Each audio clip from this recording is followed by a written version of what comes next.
Hello, and welcome to another episode of Boundless Body Radio. I'm your host, Casey Ruff, and today we're releasing another bonus episode. This is my appearance as a guest on the Fast to Heal Stories podcast, which was released on May 10th. I was interviewed by Shana.hussin, who is a registered dietitian and author of Fast to Heal. If you recognize that name, it is because we have hosted Shana twice on our podcast, on episodes 183 and more recently on episode 276. We have also hosted Shana on our sister podcast, which is the How to Make a podcast on episode 12 of season 2, where we had a really interesting discussion about podcasting. And this episode is all about some of the metabolic testing that I had done in my career for over a decade, where we were actually measuring people's metabolic rates, how they were using their calories, both at rest and while they were exercising, and all the lessons that we learned from that. We encountered so many people who were really frustrated with their workout program or their diet. They felt like they were working really hard, restricting their calories and just not achieving their goals. So hopefully this will be a very helpful and informative interview for you. If you ever have been in that spot where you felt very frustrated, hopefully you can learn a few things to get over that. So make sure you check out Shana's podcast, the Fast to Heal Stories podcast. It's very, very good. It's always found in the top 100 nutrition podcasts on Apple. Make sure you leave her a rating and review as well, and sit back and relax and enjoy this episode.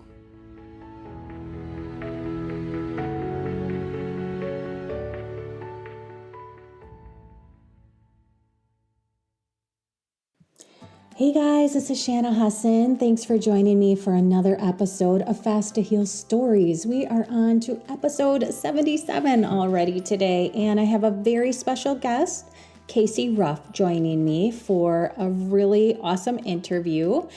And in this podcast, if you're just tuning in for the first time, we talk a lot about intermittent fasting and time-restricted eating, but also about how low-carb lifestyles and therapeutic carb restriction can help you not only reverse obesity and restore hormonal balances, but also reverse insulin resistance.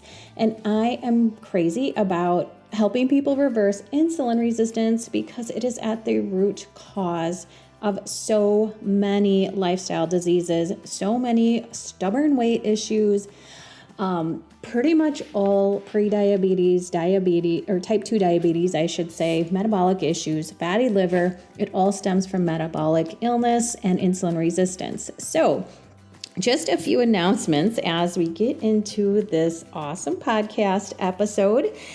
Let's see.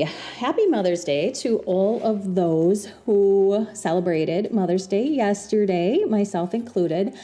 Kind of funny, I didn't really see any of my children all day. I saw my boys a little bit in the morning, and that was it. My daughter is just finishing up her first year in college, and she spent the weekend with a lot of friends that she won't be seeing much over the summer. And I thought, you know what? Go ahead and have fun. That's part of being a mother, is recognizing, you got to let your kids do what's best for them sometimes. So she will be home all summer, very excited about that. So she was with their friends, and then my boys were actually helping their grandparents with putting in their dock for the summer. So again, sometimes part of being a mother is just recognizing your kids got to do what they got to do. And so I had a really lovely day with my mom and my sisters and some of my nieces and nephews. I was actually inspired to want to bring my own mom on the show. So she's going to be coming on in an upcoming episode. She has struggled with her life as long as I have known her. I shouldn't say as long as I have known her, but as long as I remember, she has struggled with her weight. And she told me probably about a month ago that she is at the lowest weight that she has been at, that she can remember since high school. And she's having, she has some health struggles, but she's also implemented a lot of what I teach and practicing timed eating and eating in a timed window and really scaling back on carbohydrates and increasing her protein and natural fat to not only keep her full throughout the day, but also you'll learn this as she comes on the show, but she was diagnosed with fatty liver not too long ago. I have mentioned that my dad had a massive heart attack 2 years, almost 3 years ago, 3 years this summer. And they both have the same issue. It's just, one has a clogged heart, blood vessels, and periphery, more in the cardiovascular system. And my mom's has now shown up as fatty liver. So still working on them, but I do want to bring her on and just, she's, how old is she? 69 or 70? Forgive me, mother. I think she's 69. But, she struggled with her health and weight for a very, very long time. And I know I have a lot of listeners in their 50s, 60s, and 70s. And so many of you have done incredible things with your health and really turned your health around. So that is amazing. But I feel like she'd be really inspirational. She worked as a registered nurse for over 40 years in the medical field. And as we know, those are some of the most stressed out people on the planet. So again, I'm not going to spill all of her story. We'll let her do that. But I hope all of you mothers had a fantastic day. Let's see, what do I have going on for announcements? Oh, a fast track. Oh, we are getting closer. My membership program, which is launching June 1st. And I know every week I say I'm so excited for it, but I really am, because I feel like this can help so many people who have accountability and sustainability issues, which can be the hardest part of keeping your health and your weight where you want it, is the sustainability and accountability factors. So a lot of people achieve their goals and then they just fall off the wagon because they either have lack of support or they're not checking into somebody. So that's where the membership program is really going to be so helpful. So what it is monthly lessons, learning lessons, and live Q&A sessions. And there's always going to be healing recipes added, fast to heal recipes added each month, along with some supported optional group fasts. If you feel like you want to do some longer fasts, you can do that with a group. They are optional. But the most important thing that I feel that I can offer through the membership program are mini sessions with me, mini coaching sessions that you can sign up for every single month. They're just going to be 15 minutes sessions that you take quickly out of your day. Ask me questions that you have. What are you struggling with? What are your wins? How are you doing? Just sometimes people just need that simple check-in to stay successful. And then of course you have the community of all, the support around the entire community. So I'm very excited to offer that. That will be launching June 1st. You can actually now get on the wait list for that so that you can be the first person to know about the launch. And also when you get on the wait list, which you can do in the show notes, but when you get on the wait list, then I will email you a discount code on May 31st so that when the doors open on June 1st, you have that coupon code ready and waiting for that first month of membership. And you only will get that code if you're on my wait list. So be sure to click on the wait list link in the show notes.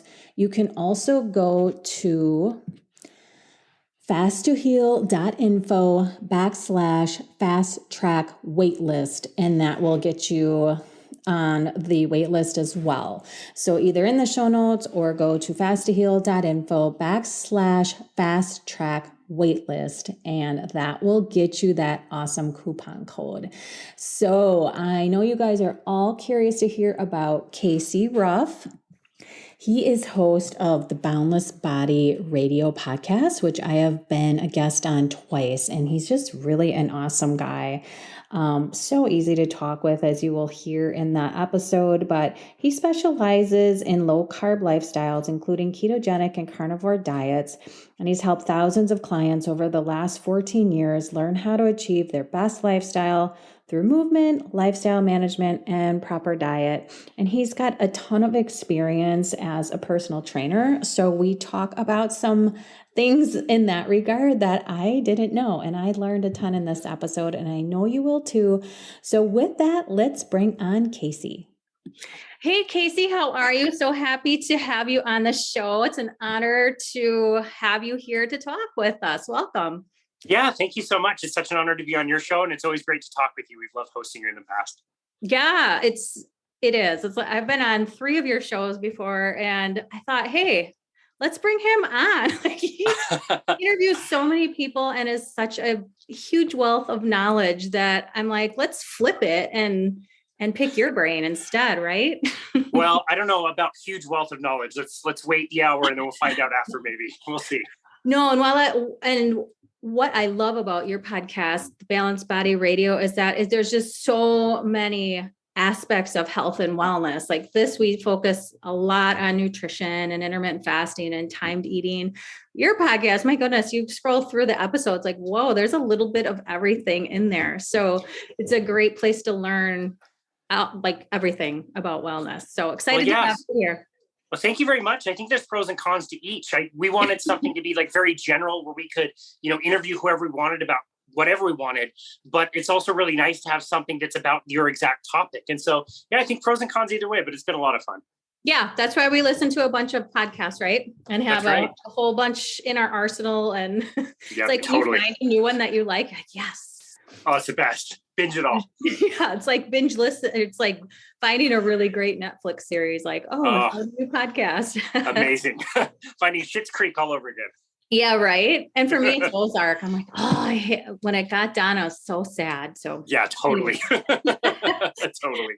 Okay, well, let's get into you and your background. And I know that you were a personal trainer for many, many years, but walk us through kind of your health journey and how you got to the point of making a podcast, why you even wanted to do that, and what brings you here. Yeah, great question. So, I was actually studying architecture in college. I knew I wanted to be an architect, and I decided to do that. And at the same time, a big box gym opened up near me, and I needed a place to kind of train in the off season for cycling during the winter. And I joined this gym. It was pretty expensive at the time. I just kind of justified, going and getting those workouts in. And while I was there, I ended up getting to watch the personal trainers and how they interacted with their clients. And I just kind of thought like, wow, this is really fun, really engaging. What they're doing looks like it's not too terribly difficult. I've been fascinated with fitness in the past. And the other thing that was really unique is I started watching the personal trainers use heart rate monitors.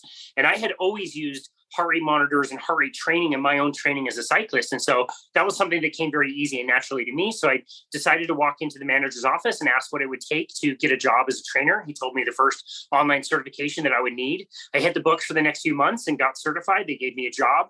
And that's kind of what started the personal training. It was interesting too, because right off the bat, since I had that background with the heart rate monitors, I came on staff and was able to help educate some of the other trainers because I knew more about heart rate monitors than any of the other trainers by far. And so to be able to unlock some of that technology and help them use that more effectively with their clients kind of got my foot in the door. And so it was just, very serendipitous and very fortunate that I got into a career, that has been able to last 15 years. Yeah. I have to ask with you, architecture and personal training aren't exactly related. Not at all. Did you ever finish your architecture degree? No. Or would it? Okay. No, I never went back to college. As a personal trainer, you pretty much can't count to 12 anyway. I think everybody knows that. And as an architect, you kind of need to know how to do math. I remember after taking a 2-year break from college, going back and they put me in a placement test. I got placed in math like 950, which was like 7th grade math, and I barely passed. So sticking with counting with 12 definitely worked out a lot better. Well, I think you met your calling. So that's right. It was all how it was supposed to work out. But I had never heard that was originally what you were studying. So that's right. Interesting. So I know that you ran some metabolic testing when you first started in the space of personal training. Can you tell us a little bit more about that? Like what you did and what you actually measured and, how that was helpful to your clients? Totally. So if you have ever used a heart rate monitor. I think most people have like an Apple Watch and are familiar with training with heart rate at some level. Basically, what you're doing is you're using very similar to like a speedometer on the car. You know how fast you're going when you can read your heart rate. The problem is most people don't know what the speed limit actually is. Is it residential and I need to drive 25 miles an hour, or is it the freeway and I can drive 75 miles an hour? And so metabolic testing was something that I became interested in very early on. That was a great addition to the heart rate training, because what we would do is we would hook people up to a mask that was then connected to a machine, and this machine would analyze people's breath or their breathing. And we could do several different tests, but the two main ones were either a test where we had somebody absolutely just at rest. They weren't doing anything. We put them in a dark office, normally in the morning. We'd hook them up and tell them just relax in a really comfortable chair for about 20 minutes. And with the breathing is such an interesting thing to measure because it tells us so much. And one of the big things that breathing tells us is how many calories a person is burning doing different things. So for example, if you're sitting around watching Ozark, your heart rate is probably not super high. There's some intense moments, but for the most part. I was going to say, Ozark does kind of jack your heart rate up. A little bit, for sure. But at rest, typically people aren't breathing very hard. And it's just a direct correlation with the calories they're burning. If I told you to go run down the street, you would be breathing really, really hard by the time you got there, or at least I would. And that is because I'm burning a lot of calories and a lot of energy to be able to do that particular activity. And so when we put people at rest and we measured this, we would be able to tell people like, okay, your baseline metabolism is, let's say, 1,200 calories in a given day just to be at rest. And we're going to start with that number to help build a nutrition plan for you and tell you about how many calories you need to be eating, or at least give you like a basement of the number of calories that you shouldn't eat less than, essentially. And the other thing we're able to do is do that same assessment while people were exercising. So I think a lot of people are familiar with like a VO2 test, where you start out at a really easy intensity. We ramp it up over time until the person basically taps out. They can't go any further. And we're measuring the breathing as they are exercising. We're measuring how many calories that the body's burning. And we learned that, the harder you work out, the more calories you burn from those workouts. And that definitely showed up in all the data. The cool thing about a metabolic cart and really working with a metabolic cart that we had is it was able to go one level further, where not only was it measuring the total amount of air that somebody was breathing in and out, which tells you again about the calories you're burning, but it was also able to measure the oxygen and the carbon dioxide that was going into the body and how it was being exchanged in the body and expelled in the exhalation. And so what happens is when the body is burning more fat, you are utilizing oxygen better to be able to do that, and you're producing less carbon dioxide as a byproduct. Whereas if you're burning the other fuel source, carbohydrates, your body is starting to work harder and it's starting to produce more and more CO2 as a byproduct of that. And so we could tell, like, yeah, you're going to burn more calories if you work out really hard, but those calories don't necessarily come from fat the way that most people think that they should. Generally speaking, the harder you work out, the more and more your body's burning carbohydrates and sugar as a fuel source. And we would notice the same thing at resting. When we put somebody in that resting test and we were able to measure, here's your baseline metabolism, but almost more importantly than that, at rest, are you burning a majority of your calories from fat, which I would argue that most people would really want to do? We want to get rid of fat and get it out.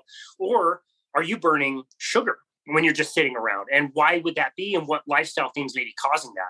And so that was what we were doing as far as the metabolic testing. And just over the years, we got a little bit better about learning how nutrition really affected those numbers, because in the beginning, we would just talk about the calories that you burned as kind of the calories in, calories out formula. And we would tell people, well, just eat, 250 calories less and work out 250 calories more every single day. And that's 500 calories. You multiply that by 7 days, and that's about a pound of fat and blah, blah, blah. And that just would never work. We could never get that to work for people. But when we were able to take it that next level and really understand how people burn fat as a fuel source, that was really the game changer in how we were able to coach people and get that better results. Yeah, that's amazing. So is the actual device called Metabolic Cart? So metabolic cart would be like the generic term of the many different brands that are out there that are able to do those same measurements. So some are more for the medical community. Others are more, kind of for people recreationally to be able to use. There's lots of different technology that's out currently and many different companies that offer this. But yeah, the metabolic cart it's almost like basically the computer that sits next to the person, whether either on a treadmill or a bike or whether they're at rest, to be able to determine metabolic rate. Okay. So this is something that you could work with a trainer with, but you could also go on your own and and find a device that would measure the CO2 output? Okay. That's right. Yeah, that's right. You could, there's devices out there. One in particular that I know of is called Lumen, and it basically takes 2 different breaths and analyzes those and tells you during the day whether you're in more of a fat burning mode or more of a carbohydrate burning mode. And you can use that at different times during the day to assess, like, how am I doing after a meal or after a fast, or, before or after a workout. It can be a really interesting tool, and it's becoming more and more accessible, which is great. Yeah. But yeah, other than that, you can go, several gyms offer it, personal training studios offer it, different doctors and clinicians, depending on what they're training for. A lot of sports medicine, hospitals and clinics would have some type of measurement capacity or metabolic cart that would work similar. Really interesting. And I've seen the Lumen device, and haven't done a ton of research on it, but it's one of those things that I definitely want to try. And just like you said, test at different times, test with different activity levels, different foods, especially. Yeah. That coupled with a continuous glucose monitor, I think would give you so much feedback and so much feedback. Look into, what is actually going on in your body, why are you feeling the way that you are, how are these foods affecting your mood and your output and your energy levels. And so awesome. Well, I knew I was going to learn a lot on this podcast, and I already have in like 10 minutes. So, so I'm really curious. I know for me, and I believe we've talked about this a bit on your podcast when you interviewed me, but I used to be a chronic overexerciser. I would say, like, I did a lot of long distance running. I ran in 2 marathons and several half marathons. And I was, just like most women, you're kind of a cardio freak, like earlier on in my 20s and 30s. Now I don't train. I do some running, but it's more just because I like to, and I want to do it a couple of days a week, but it's not the intensity that I used to run at. I actually don't even really put myself in the racing environment anymore, because I'm just one of those people who has to give it my all. Like, I can't just run and be like, oh, the landscape is so beautiful around here. I can do that, like training, but in a race situation, I can't do that. So I just don't even put myself in that situation any longer. But I know I overexercise. I know that for many years, I was actually doing more harm than good, because you just don't know. And I feel like women especially feel the need to be cardio junkies. And I think the message is getting out more and more how important strength training is, how important it is to not overtax our bodies to the point where we're producing stress hormones and cortisol and not giving our bodies proper recovery time. And this is a total rabbit hole side note, but my kids have gone through like sporting events from grade school up through high school, and some sports and coaches differ completely, but some of them are running these kids ragged, like 2-a-day practices, 6 days a week practices, off training, in the weight room all the time. And it's like, okay, how is that helpful to not let them recover and get the sleep and proper hydration, sleep, everything that they need? And I wish there were more people like you on the high school scene. And I don't know what happens at the collegiate level. That's probably another whole topic, but just looking at, what you've said and how you use these devices, like, how did that change the landscape of personal training for you? And I'm sure it depends on people's goals and where they're at. And, everybody's so individual, but how do you use that as, a starting point for your clients? I just find it so interesting, because I think too many people just want to overdo it and they think more is better. Totally. Wow. That's so well said. I couldn't agree more. And I hope that there is a trickle down effect from some of the, major leagues or sports collegiate level that comes down to the high school level, because we see it all the time as well. And we saw it in the gym all the time. And it's for the best reasons. And people are bombarded with this message that you have to work out more and you have to eat less. And that's the only way to be able to get down to a weight that you like. And so we just saw the same patterns over and over again, where people join the gym, women especially. I'm so glad you mentioned that. Women especially tend more towards the cardio. You jump on a treadmill January 2nd, first Monday in January. We're going to run on that treadmill. It felt great. There was a puddle of sweat on the ground and I worked out for 45 minutes, but the machine said I burned 400 calories. Like, this is awesome. That's great. But the pattern that we notice over time is people start to get really tired.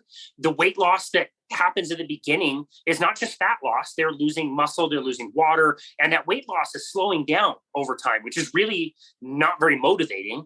Plus, these people are getting so tired and they're running out of willpower. And yeah, you can stick to a diet on Monday, you can stick to it on Tuesday, Wednesday, a little beat up, like let's power through. By Thursday, you can't walk by the break room without poking your head in to see a donut. And by Friday, it's like, screw this, diet's off, we'll start again on Monday.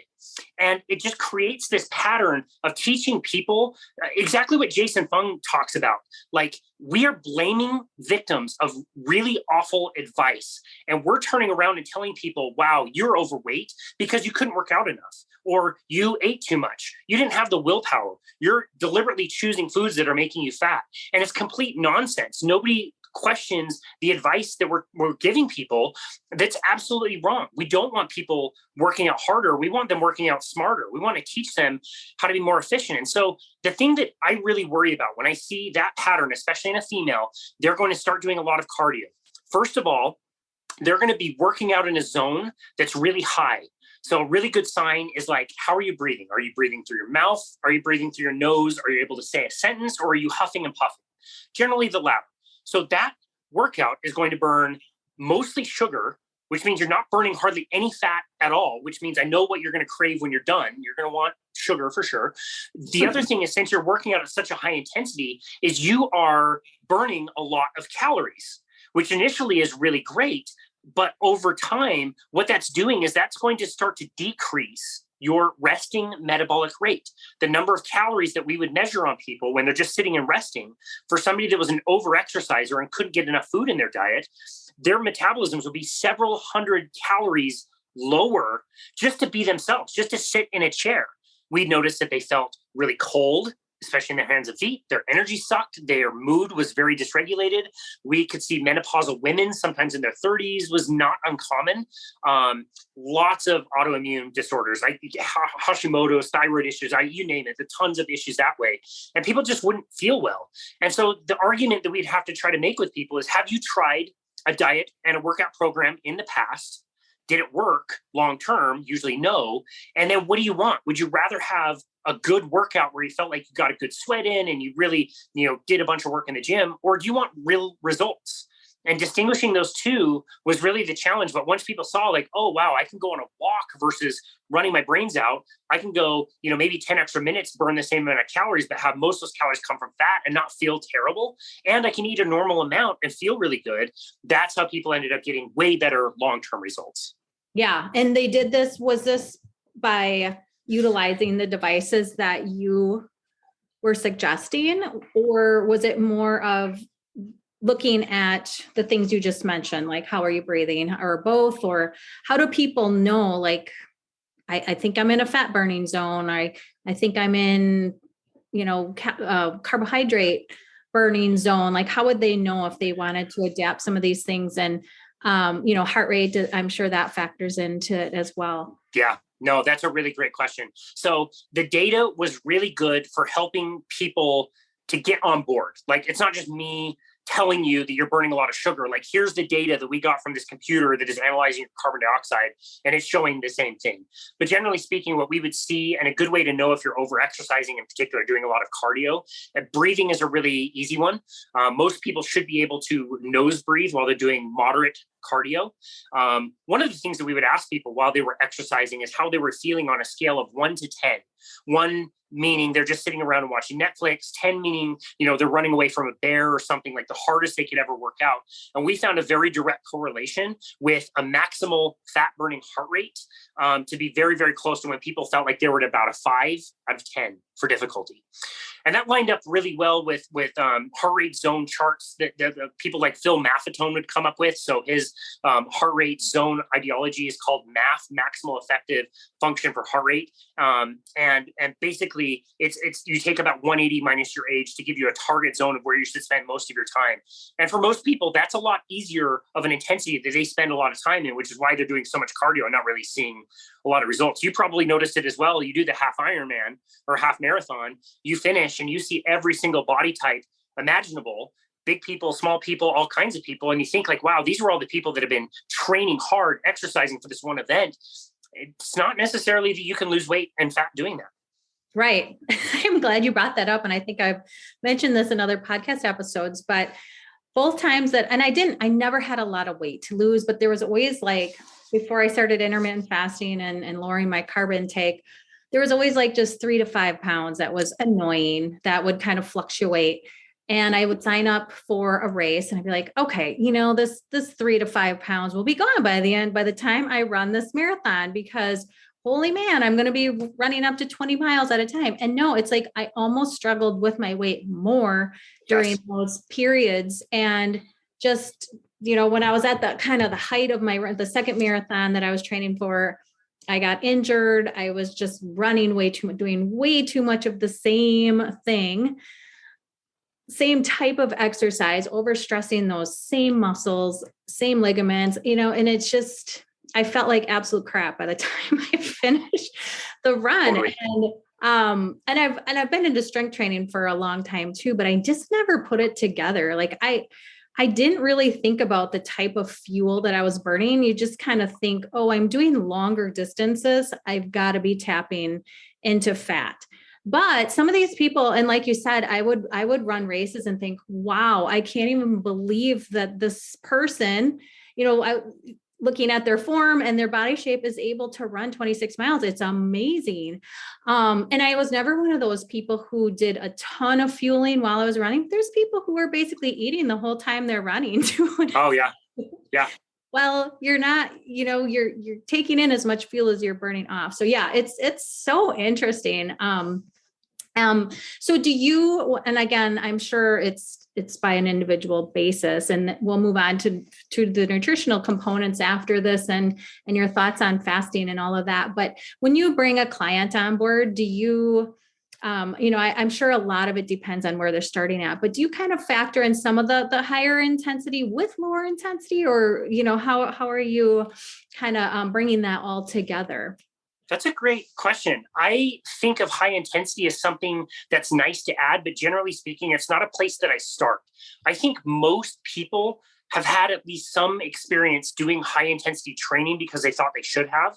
And I don't mind if people do that as long as it's a little bit limited. I really prefer that people do that in a way that they enjoy. So rather than forcing themselves to do some class that they don't like, or doing some workout that they think they should be doing, but they don't enjoy it, I would rather have them, run around with their kiddos or play some sport that they really like, or do something that's more enjoyable for them. But generally speaking, I think most people out there have already done that. And they really need a period of like, let's show you what it's like to have exercise that's not going to kill you. Let's show you how to strength train without injuring yourself, so you can do this for the rest of your life. You can do this at age 15 or age 95. And then down the line, let's maybe reintroduce some really targeted high intensity cardio, as long as it's not going to get people hurt. But I see less and less value of that over time. And it's definitely not from where I start, especially with nutrition. It's the same kind of thing. Like initially, when I'm helping somebody with nutrition, I would love more than anything else to get somebody out of the hunger cycle. I don't think most people realize what it feels like to feel really like truly satiated and not just full. And they're swinging up and down, and they don't know what it's like to go more than 2 or 3 hours without needing something, some type of a snack, or, chocolate or caffeine or something. And I would just love to feed them anything possible in the beginning to get them out of that hunger cycle, and then dial things in as we go. Yeah. And I know for me, especially women's health and needs change over time, because hormonally they have big changes going on from their 20s to their 30s to their 40s to their 50s to their 60s and throughout their life cycle. And I just feel like so many women start some sort of exercise program that they start in their 20s and maybe 30s, and they just like keep doing the same thing over and over. And as they get older, their hormones are fluctuating, their needs are fluctuating. They think they still need to go to HIIT class 5 times a week and, plus the strength training. And I was like this, like I would think, well, I walked the dog today, but that's not good. That's not enough. That's not good enough. I've got to get my heart rate up. So I think we're slowly kind of climbing out of that and seeing that as we evolve and depending on where we are at in our lifespans, we don't need to do the same types of exercises at all times in our life, and being varied and not doing, like you said, like not forcing yourself to a class that you hate because you want to get a good calorie burn. It's like, well, you're stressing yourself out mentally because you hate being there. You're stressed out, and then you're working, maybe you're overworking. It's like, what did you get out of that? Totally. So I'm glad that there's been some shifts, and there's people like you out there who can say, you know what, let's work on some things that are going to make you feel good and actually get you some results. So let's talk about nutrition, because I know you have your own personal nutrition has evolved immensely over the last several years. So tell us kind of what that was like. So if you don't mind, telling us kind of your own personal nutrition journey, and then we'll kind of transition into how you guide your clients and your clientele from there.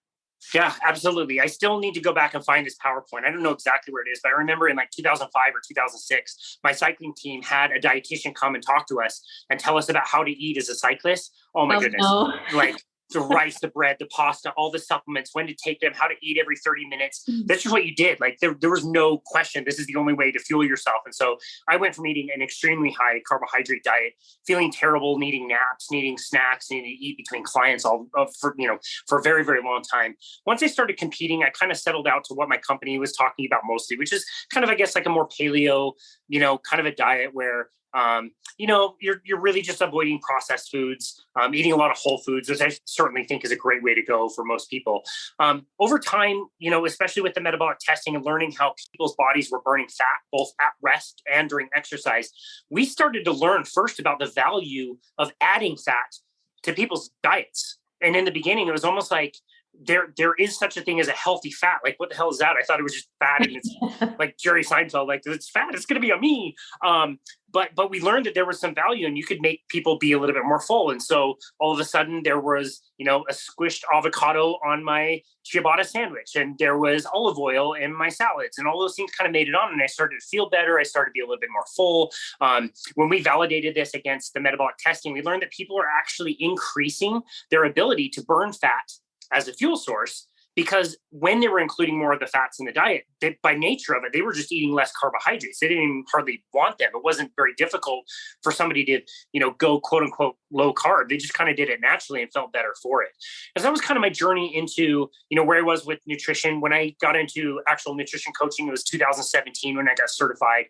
And it was still a lot of that. It was a lot of teaching people how to do meal plans, how to buy a bunch of ingredients. We would do temporary weight loss contests that our company would make us do. And when we did them, we would have to give people these packets that were like 100 pages long of like recipes, these shopping lists that were like pages and pages of all kinds of ingredients. I'll never forget one of my clients calling me from a grocery store at like 8 p.m. crying because she couldn't find arrowroot powder. I was like, I don't know where to find that either. I'm so sorry. And people would do these like 2 and 3 month weight loss contests, and we would have to sign people up for them because we were expected to by the company. And we just never got people really good results. People would, quit the contest. The more we tried to get people to prepare their food, the more they would just throw away at the end of the week anyway. And we didn't see a lot of success with that. And, it was about 2018 that we had somebody do the contest with us. He didn't really want to do the contest. He was also an employee and just was kind of forced to do it. And we talked to him, and I listened to his diet, and I just said, like, dude, you're really hungry all the time. Like, just eat a little bit more fat and see what happens. And he came back in 2 days and said, yo, like, I've lost 1.5 pounds already. I feel amazing. What is all this keto stuff? And I'm like, well, I've heard of it, but I don't really know. So we started like looking into the low carbohydrate world. And from that time, what we did, my wife and I, since we had to run these contests anyway, we were forced to sign people up to them, is we would just kind of run our own thing. And anybody who signed up with us, they knew they were going to be doing some form of a lower carbohydrate diet. And we would throw away the 100 pages of all these recipes and all this stuff that they had to go buy. And we would just give them more simple recipes that were more low carbohydrate and tell them like, hey, there's no limit, eat these as much as you like, find the recipes you love, don't count calories, really enjoy yourself and see what your family will eat. And we saw tremendous success with people losing lots and lots of fat, maintaining muscle mass, feeling really good. And that's what kind of got me into the low carbohydrate space. It was really for no other reason than it just worked. Like, I don't care what people eat, whether they eat pasta or salad or a steak. Like, I don't care. Like, I don't get commissioned if you eat a salad, whatever, like go eat whatever you like. And if it makes you feel good, that's great. But I'm going to keep doing what I think is working for my people. And if that means like eat paint chips, if it's working and you feel really great, maybe we'll try that. It was just about being pragmatic and helping people get really good results. Yeah. And so so you started low carb. How did you notice changes in your own energy and, how did that change your own personal lifestyle and how you went about energy and just feeling energy. It's like, it's like you have this internal battery of stored fat, and most people cannot plug your life energy into that battery. You are reliant on food for your energy. So you must eat every few hours. And to be able to go from that to all of a sudden accessing all of these calories that I'd been storing up for a long time, like I was never like super overweight, but there was 5-10 pounds that I could have lost in any given time. To know that your body can run off of the stored fat really for a very long time, it's just amazing. The energy was the first thing for sure. Like just feeling good, feeling not hungry in the morning, having a bit of coffee, not needing snacks, taking a few meals a day of things that I really love, not limiting myself for calories or anything like that was absolutely incredible. I was done competing for cycling at that time, but my cycling improved immensely. I can go out and do rides, 2, 3, 4 hours and not need to bring snacks or a bottle of any kind. Like you just go enjoy your life. Those are the things that I noticed right off the bat. And the striking thing was not only did I notice that for me, but it was like, I wanted to make it not work. I wanted to find out who would this not work for, because this can't be the snake oil that's been under our noses for all this long. And I have to say, like most people who did it and gave it a fair try, they got really great results and a lot of surprising things along the way. Like maybe their skin was a little better. Maybe they, don't have anxiety anymore. Maybe they were able to gain muscle for the first time. So yeah, it was amazing. But yeah, I'm glad you mentioned energy. That was definitely the first thing for me. Yeah. And I would say the same thing for my clients. I would say 90% of them come to me and looking for help because they want to lose weight or change their body composition. And then once they implement therapeutic carb restriction along with some timed eating, it's like, oh, I'm sleeping better. My energy I just feel better. I don't have to take snacks with me anymore. I'm getting food freedom. Yeah. Like you said, my skin's improving. My bloating has gone away. And sometimes they even forget that they've healed in a certain way until they regress or until they start to go back to their old habits. And they're like, oh shoot, now like my knees hurt. Like I forgot that I didn't have that for 3 months. And now I've been non-compliant. And, and now I remember how awful it feels. So I think I love your battery analogy, and just all that extra fat is there. And a lot of people have, some people have hundreds of, extra pounds, but they can't access it. And that is it's just so sad. It's like, and it's really not that hard. It's like, once it clicks and you're like, oh, this is how I do this. And it's really simple strategies to implement. It's criminal that not everybody knows how the fueling systems work and how professionals, dietitians, fit pros, doctors, they are not educated on this. And I was even gynecologists, they're not even trained with sex hormones. They're more like a surgeon than an actual doctor who knows about hormones. So it's crazy. And just, getting the knowledge base there is so key. But so now, like, what is a typical day of nutrition for you? And then tell us about how like where to start somebody. We'll talk a little bit about like low carb, and that's basically what I teach and what I start people with. But some people need to move a little bit further down the road, more of a ketogenic diet that's a little bit more healing. And some may need to go as far as like a carnivore meat-based diet. And there's a time and place for all of those. But yeah, tell us a little bit about where you're at nutritionally, what a day in the life of Casey's plate looks like, and then how you kind of know, like, where do you start different clients nutritionally? Sure. No, that's a great question. Part of that was me coming across the carnivore diet. It was sometime in 2018 that I decided, like, whatever this low carb stuff is, I'm going to dedicate my life to learn about this stuff. This is so much fun and so enriching. There's no more music in the car. It's only podcasts and books. And I'm just going to know this. I'm not going to know anything else. I'm not going back to architecture. I just want to get this down as best as I can. And through that, dedicating a lot of my time to that, I started to come across, the carnivore diet. And it was Dr. Sean Baker, who did an appearance on the Joe Rogan podcast. And this doctor is in his 50s and he's doing PRs in the deadlift, lifting like a maniac at age 50, and he's a doctor, but he's only eating ribeyes. And I turned that episode off halfway through because I said, this is absolutely preposterous. I've never heard of anything like this. This is absolutely ridiculous. And, since I've become a carnivore myself, but also hosted him on the show and told him, like, hey man, I'm sorry, I still haven't listened to that episode. I need to. I started to be familiar with this idea of these people that were really only eating meat and they were feeling really amazing. And everything that they gained with low carb or keto even got like up leveled even a little bit more. And so it was April of 2019. I just decided, like, what the heck, like I'll try it for 30 days. Most people recommend just trying it for a month or so and just see how you feel. Stocked up at Costco. The horrified cashier gave me this look of like, oh my goodness, like, what are you doing? I was like, don't worry, there's shrimp in there. There's a lemon in the shrimp. Like, it's okay. And that's what started carnivore. And I have to say, the first things that I noticed were my mental clarity went from really good to absolutely beyond anything I've ever experienced. And I would say my spirituality and my gratitude and my response to stress were so much different. I remember early on, we had somebody buy a lot of personal training sessions from us, and due to their life circumstances, they end up canceling, which means it's a refund and I lose a bunch of money that I would have gotten for training this person. And I just remember thinking, like, yeah, no, that's great. Let's get your money back. And we're always here if you need it. And I remember in the past that would have set me off and I would have had a terrible day or week or whatever.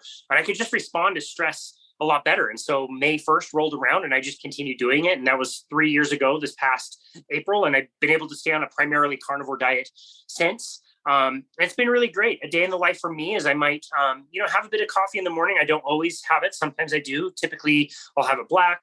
I'm not normally hungry in the morning. So my first meal might be around noon, maybe a little later around 2. If I have to fast until later in the day, that's not a problem either. But I'll typically have a few eggs. I do quite a few eggs, 7 to 10 eggs when I have them. I will sometimes do something like a chicken breast or something in the afternoon if I want a little bit more protein.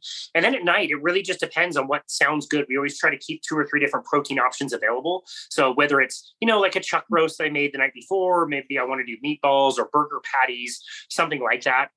You can kind of mix and match. Even things as simple as like a rotisserie chicken from the store is absolutely delicious. And so, we just keep it really simple. And we eat a vast majority, if not all of our calories from animal products. Where I start with that for my clients, it really depends on them. So just because I'm doing a carnivore diet and I really love it and I hopefully understand a bit about it, that doesn't mean I'm the one like shouting on the corner of the street to tell everybody to, throw their carrots away or whatever. People can do whatever they want. It's totally fine. We're just here to help them if they want to go on that journey, and we can give them advice over time. And again, my number one priority is to get people away from being hungry. Like, really, like, let's get you a nice omelet. Let's have a bit of bacon. Maybe it's a steak that you're just eating it and it tastes so good. And you get to this point where you can't even put another bite in your mouth. See what happens. See what the rest of the night is like. Do you want dessert? Do you think about food the next day? Or did you go like this alarming amount of time without thinking about food? And now you're achieving the food freedom that you were talking about. And now you're fasting without even really knowing it. It's just so natural and simple. And that to me is like the gold standard. Once somebody gets there, I know they're going to get tremendous results and they're going to feel amazing. I know. And so many people look at a meat-based diet or carnivore diet, however you want to look at it, as so extreme. But it's like, these are the most nourishing foods that our bodies can take up and utilize and assimilate and build with. Let's just try it. And I take the same approach as you would. It's like I start everybody. I really believe that everybody should be 100 grams of carb or less. Like, there's even extreme athletes, people working out. It's like, you don't need that amount of carbohydrate. Like we have different energy sources. And every once in a while, I probably go above that. I don't count or anything. If I start to get a little bloated or feel a little off, I'll do carnivore for like 2 or 3 days as a reset. And it's like right away, I'm like, that bloating's gone. And I would definitely, if I was going through some sort of health crisis, or, I was starting to develop symptoms that aren't typical for me, I would definitely do a meat-based diet as kind of my first line of healing, just to take out of the equation anything that nutritionally your body's reacting to. Because if you have symptoms, your body's screaming at you for something. And it's funny, I just had my mother-in-law just stayed here last night, and she's having pain issues that she's never dealt with in her life.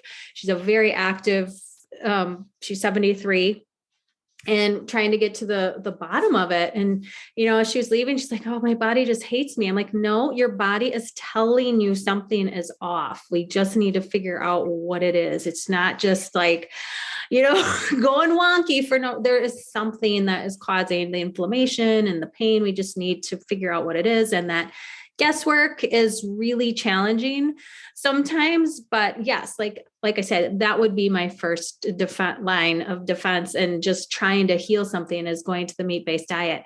And as a dietitian, I mean, fasting was absolutely impossible to understand when I first heard it. Like you, I'd hear it on podcasts and I'd be like, oh, I'd want to turn the podcast off and think, I don't know how this can be healthy. And then it's like people started talking about meat-based diet. And of course that goes against everything that I was trained as a conventional dietitian.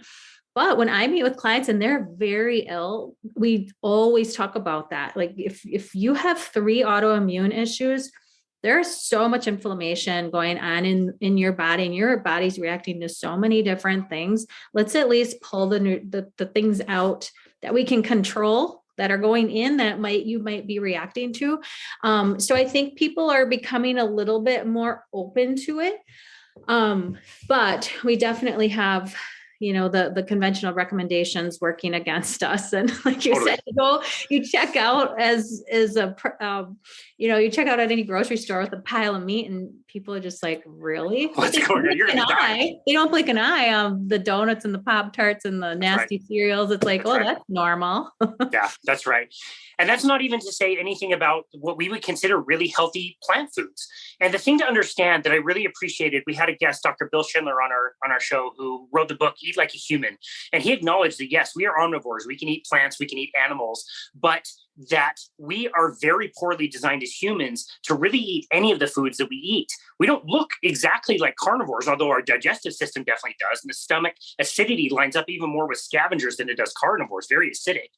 But we also don't look like herbivores. And the thing that makes humans really unique is our ability to process our calories outside of the body. We can cook our foods and unlock so many of the nutrients by doing that, because we can control fire and we can use tools. And that's what changed us as a species. It gave us big brains and narrow hips and changed our digestive tracts. And it really enabled us to be on 2 feet and to look around and to see what's going on and do hunting and not need to be eating all the time. We're, as humans, really good at fasting. And, we look at these plant foods and we just kind of automatically assume that they're just there for our use. It's almost a little bit entitled that the plants are just giving us all this food all the time, when every plant has some level of toxicity in it. And it's not always a problem for everybody. But if you think like plants want to do the exact same thing that animals do, they want to take over the world. They protect the parts of the plants that will kill their offspring. The seeds, the stalks, the leaves. They have a lot of chemicals because they can't bite us. They don't have teeth. They can't run away. They need to fight against insects and small rodents and animals to keep them from eating too much of them, so that it's not benefiting the plant anymore. And sure enough, we get a lot of people who build up over the course of many years. Maybe their joints hurt. Maybe their gut is feeling really terrible every day. Maybe their skin is bad and they've got eczema and all of these things. And they can be coming from plant chemicals that have built up over time. And I really cringe when I hear people, juicing, smoothies, spinach smoothies, and all the almond milk, and, certain beans, and, sweet potatoes, and all these things that are high in chemicals like oxalates and lectins, and all these phytochemicals are not necessarily great for a lot of people if you can't detox them out. And I think what you said was such a great point. Carnivore can just be a really nice reset. It's not like you have to do this forever. But if you're feeling a little weird and feeling a little bloated, let's see if we can eliminate some of those foods. Let's give you the absolute safest foods that we know has all the nutrition you need. Try it for a while. Introduce more foods in. If it's a problem, you should probably not eat them. If it's not a problem, then great, enjoy it. Yeah, I think the biggest challenge with a meat-based diet is just getting somebody to mentally wrap their head around it and say, okay, like it's okay to eat meat and protein. It's okay to have saturated fat. Like this is not going to kill me. This is not going to give me a heart attack. This is not going to increase my cholesterol overnight. Once they realize it's not the meats, it's not the saturated fat, it's the sugar, it's the processing, it's the additives, it's everything that's put into our crappy food system right now that you are reacting to, then they're a lot more likely to embrace it. But sometimes you just got to get to your breaking point of being so ill that you're willing to try anything and everything. And I always tell my clients, like, this serves as the ultimate elimination diet. Like, we could try to figure out your food sensitivities. You could go get tested and maybe there'd be some accuracy to that. Maybe not. Maybe that would change over the next 2 to 3 months, but let's just take all the guesswork out of it and make it the easiest way possible, because there are so many things that you can be reacting to. So let's reset you, do a 30 days of meat-based carnivore diet, and then just add in, if you want to, and sometimes people feel so well, like like they feel so well, they don't want to go back. Like their mental illness that they had, their anxiety is better. All of these things that they had no idea that were gut disruptions that were manifesting themselves as these crazy symptoms. They're like, no way. I'm riding this out as long as possible. And then one of the most important things that you have mentioned is just cravings go away. The hunger goes away. You're not thinking about food. That is so huge for so many people. I can't tell you how many direct messages and emails I get, like, please help me. I'm out of control. I can't, I'm a sugar addict. Please help me. Like, they're so desperate and you just want to cry because it's the food system. So let's circle back. One more question. And then I would love to tell people where they can work with you, because your knowledge base around not only activity, exercise, but also nutrition is very vast. But I know you mentioned a couple of times, like, one of your biggest priorities is getting people so they're not hungry, getting them out of that sugar craving cycle. Like, how do you go about doing that?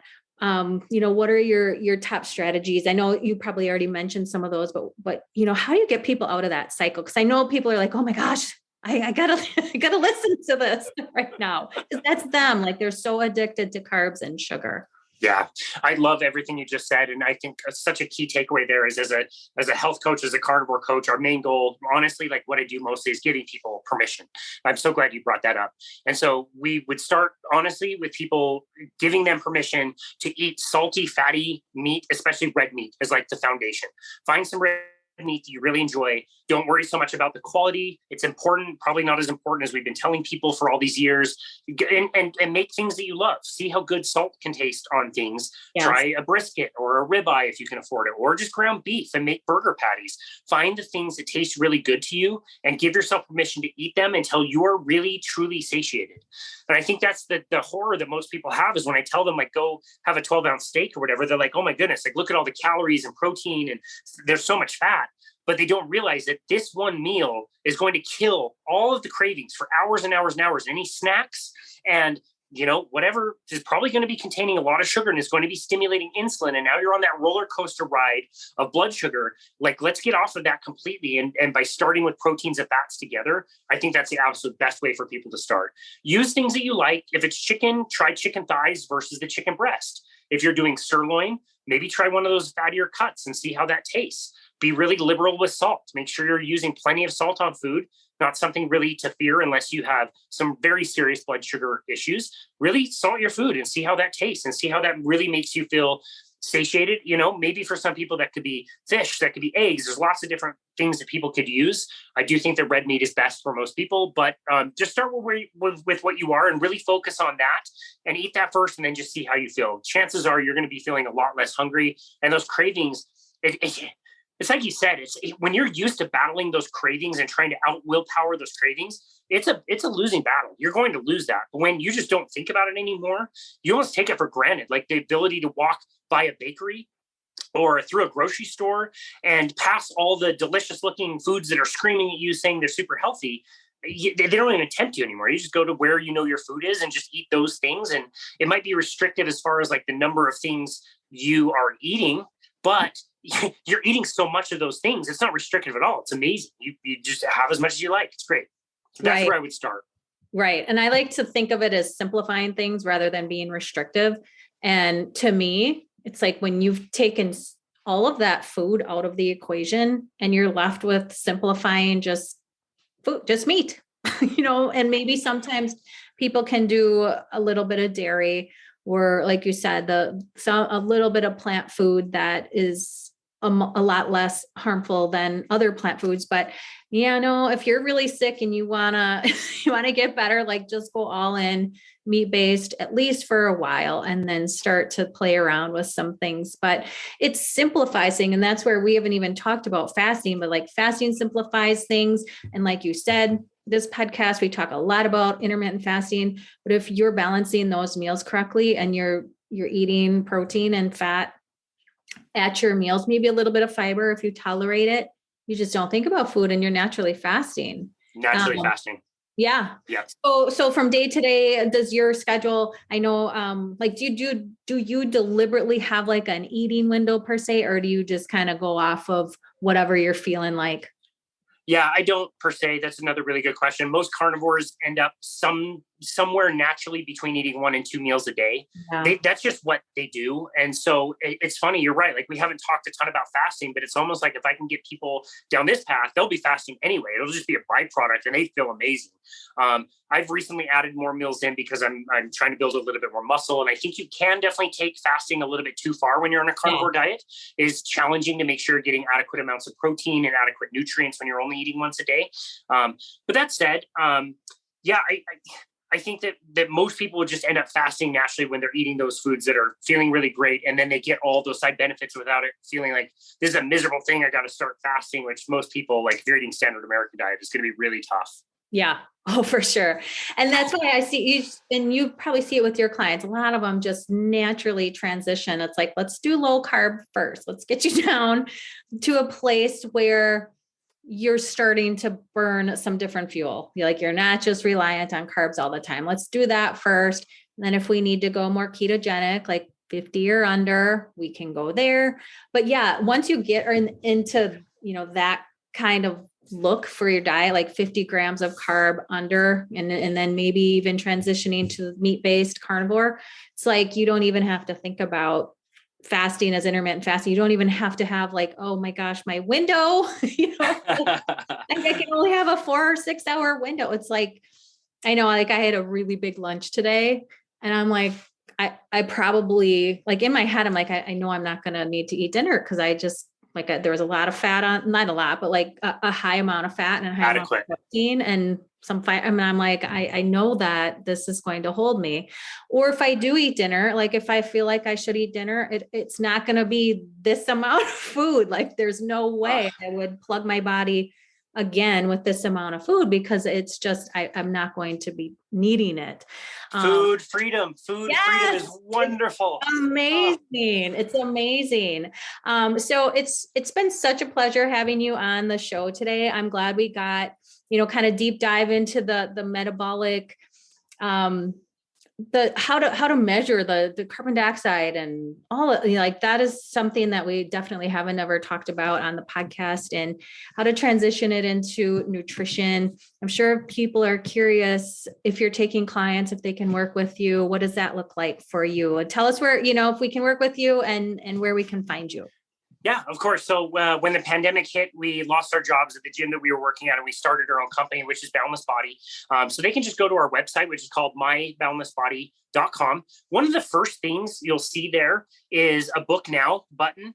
And we offer complimentary sessions. We offer 30-minute complimentary sessions for anybody. They can talk to us about anything. Anybody can contact us and discuss their fasting programs, or what things they can incorporate in their diet. Maybe you've got questions about your workout programs or lifestyle factors like stress, sleep, whatever. We're open to talking to anybody. We can also set up what's called a functional movement screening, which basically we do virtually through Zoom, where we can watch people go through a series of different movements to help them identify different like joint stability issues or muscle imbalances, so they know how to structure their training program a little bit better and make sure that they stay healthy and are moving well and functionally for the rest of their lives. That's a really fun service. We offer that complimentary as well. And then also on the website, myboundlessbody.com, you'll see the podcast link, and that's where you'll find Boundless Body Radio. We currently do releases every Monday, Wednesday, and Friday. We do try to cover lots of different topics. All the listeners can go back and listen to the 2 episodes that we did with you, which are both phenomenal, very highly downloaded and really interesting, can learn a lot. So that's the best place to go, is our website, which again is myboundlessbody.com. All right, perfect. I know that COVID really was a junky time for very stressful, but there are silver linings that came out of it. So I might just take you up on that functional movement screening myself. Please do. Those are some really great services. So I'm so glad we had you on, and we can learn all of this about your website, your services. Please go listen to Boundless Body Radio. If you're needing another podcast to start binge listening to, there's so many. I don't know how you get 3 episodes out, because keeping up on one episode a week, I'm like, So I commend you on doing that. We learned a ton from you. So glad to have you here. We will link all of your services and everything, your website and everything down below. It's been a pleasure talking with you. Thank you, Shana. It's always a pleasure. Thanks everyone for joining me for another episode. Please remember that this podcast does not take the place of professional medical advice, so please contact your doctor or practitioner who knows you best before you implement any of these strategies. We hope to see you back here next Tuesday for another episode. Thanks for listening today.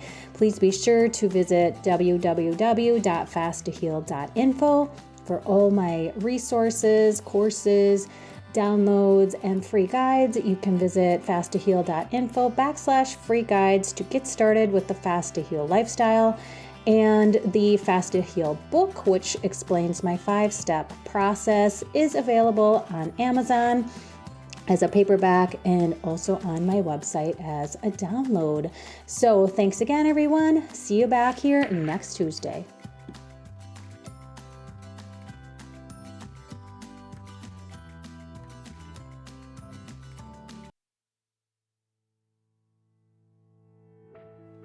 So thanks again for listening to this bonus episode of my appearance on the Fast to Heal Stories podcast. As we said in the introduction, make sure you take the time to go check out the Fast to Heal Stories podcast, and make sure you leave Shana a rating and review on Apple so that more people can find her and find her amazing content. She does provide a ton of information for free, which is really great. Also, if you're enjoying our show, be sure to do the same for us. It only really takes a minute to go over to Apple, leave us a rating and review so that more people can find our show and be helped by this information. With that said, thank you again for listening to Boundless Body Radio.